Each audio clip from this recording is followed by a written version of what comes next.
Um abraço grande para minha querida amiga Alexandra Diniz, uma grande mulher também. Beijo grande aí para ela.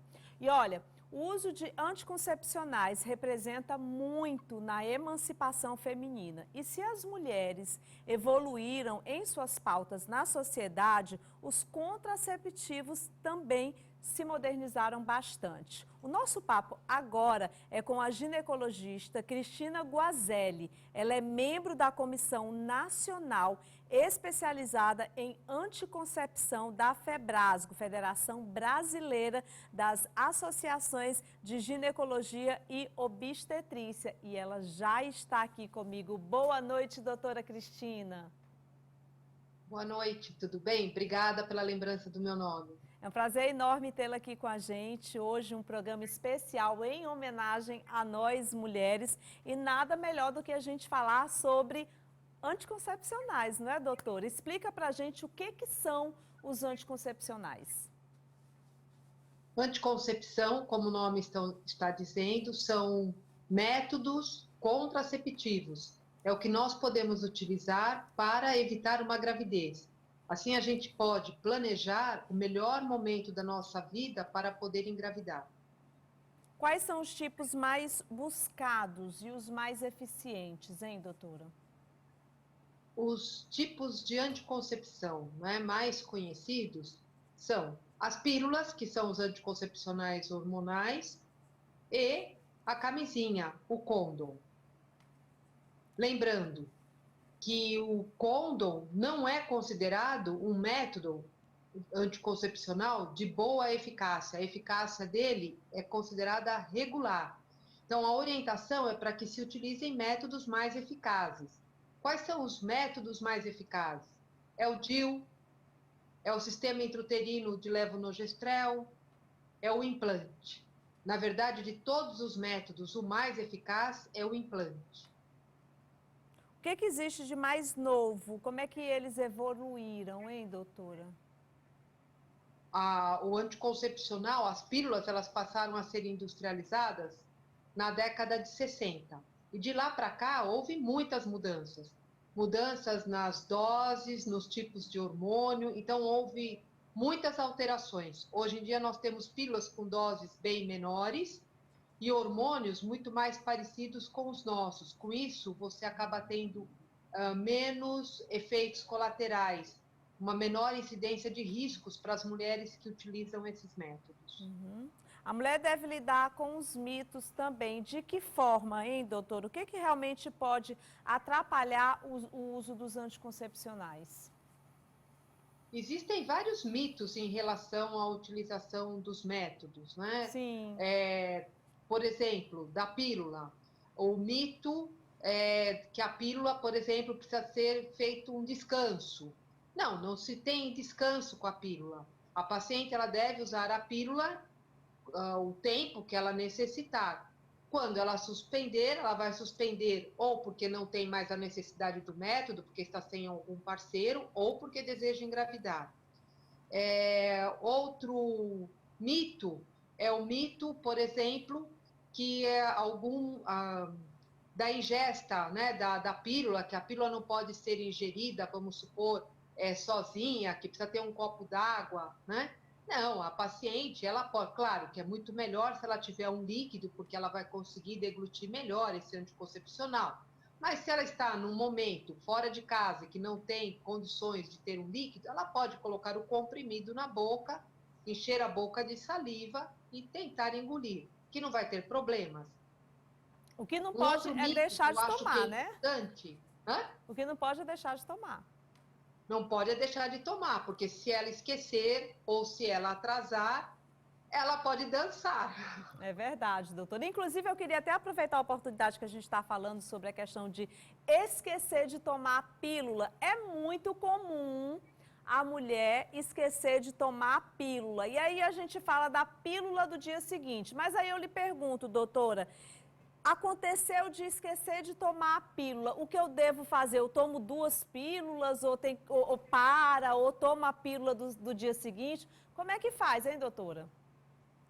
Se a paciente esqueceu a pílula, ela deve continuar tomando. Se ela esqueceu um dia, ela deve continuar tomando sem problemas. Se ela esqueceu 2 ou mais dias, ela reinicia o comprimido e associa um método de barreira, o preservativo. Entendi. Então tem que estar muito atenta em relação a isso, viu, mulherada? Muito cuidado. Inclusive, eu tenho pergunta de telespectadora aqui para a doutora. Você, mulher, Marquinho colocou inclusive aí a nossa enquete, porque a gente fez uma enquete com as mulheres e botaram aí a pergunta da enquete, mas eu vou para a pergunta aí da nossa telespectadora. Doutor, o uso constante de anticoncepcional afeta a fertilidade? Não. O anticoncepcional não interfere com a fertilidade da paciente. Se ela já tem algum problema, ele vai persistir, né, com a utilização. O tempo de uso não interfere com a fertilidade da mulher. Doutora, eu também queria aproveitar a oportunidade para a gente falar de outros métodos, como o DIU, por exemplo. A partir de que idade, né, a mulher pode colocar o DIU? E hoje, inclusive, com a modernidade, o DIU evoluiu bastante, né? Sim, nós temos vários tipos de DIUs. Aqui no nosso país, os mais utilizados é o DIU de cobre, que ele pode durar mais do que 10 anos. Se essa paciente tem 35 anos ou mais, ela pode inserir e ela só vai tirar depois dos 50. Ou o DIU hormonal, com uma duração de 5 anos. Então, até 5 anos o DIU hormonal, mas o DIU de cobre até 10 anos, né? Existe alguma ressalva sobre o uso prolongado ou outro tipo de efeito colateral, doutor, em relação ao anticoncepcional, ao DIU também, e aos métodos contraceptivos? Não. A paciente, o uso prolongado que você quer dizer é de qual? Dos anticoncepcionais, da pílula, que a gente fala o regime estendido, contínuo, quando a paciente emenda as cartelas, sim, é isso? Isso. Tá, então a gente chama isso de regime estendido ou contínuo. Contínuo quando a paciente emenda uma cartela na outra e não para, então ela não vai sangrar. Uhum. E estendido quando ela usa, por exemplo, 3 ou 4 cartelas, então a cada 3, 4 meses, e aí ela faz uma pausa. Ela pode fazer uso, hoje em dia, a mulher, ela pode usar a pílula da forma que ela desejar. Ela pode usar por 1, 2, 3 meses e fazer a pausa, ou pode dar continuidade, e ela pode elaborar e planejar quando ela deseja sangrar. Existem várias opções de anticoncepcionais hoje em dia para que a mulher possa fazer isso. Ela escolhe o momento do seu sangramento. Ou, se ela não quer sangrar, ela emenda e continua, e sem trazer nenhum prejuízo para a paciente. Entendi. Então, é uma opção realmente da mulher e que ela deve discutir, inclusive, com a sua ou o seu ginecologista, né, doutora? Inclusive, hoje aqui a gente fez uma enquete no nosso programa e nós perguntamos às mulheres, né, se elas estão aí fazendo seus exames periódicos. Eu vou aproveitar aqui e vou já dizer o que é que deu a nossa enquete, viu, doutora? Vamos saber aqui se as mulheres estão respondendo sim ou não. Olha que boa notícia, 93,1% das mulheres estão fazendo os exames periódicos. E aí a gente fala de nós mulheres, doutora, que nós temos realmente essa sensibilidade com a nossa saúde também e nós procuramos muito mais os médicos, inclusive o ginecologista, para fazermos os exames periódicos. Isso é fato, né, doutora? Sim, mas a gente tem aproveitado alguns momentos para que essa paciente traga o seu parceiro para exame.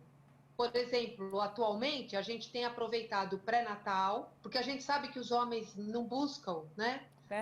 Consulta, avaliação médica. Então, por exemplo, quando a paciente ou ela deseja engravidar, ou quando ela inicia o pré-natal, a gente convida o parceiro, né, para fazer alguns exames. E é importante realmente isso, né? Nós mulheres geralmente temos esse olhar, porque o homem geralmente ele procura um médico quando ele está doente e nós não. nós já temos uma outra... Eu acho que é muito cultural isso, né, doutora? Da gente já desde muito cedo procurar ginecologista e passar a ter esse hábito mesmo de ir pelo menos uma vez por ano a ginecologista. E isso realmente deve ser o correto. Tomara que os homens aprendam um pouco mais com a gente, hein, doutora? Isso é verdade. As mulheres, elas levam os homens à, à orientação, ao auxílio médico. Porque eu acho que hoje em dia a gente tem que trabalhar e lidar muito com a prevenção. Sim. A prevenção, ela traz melhor qualidade de vida para todos. Com certeza, prevenir é sempre a melhor solução. Muito obrigada, viu, doutora, pela entrevista.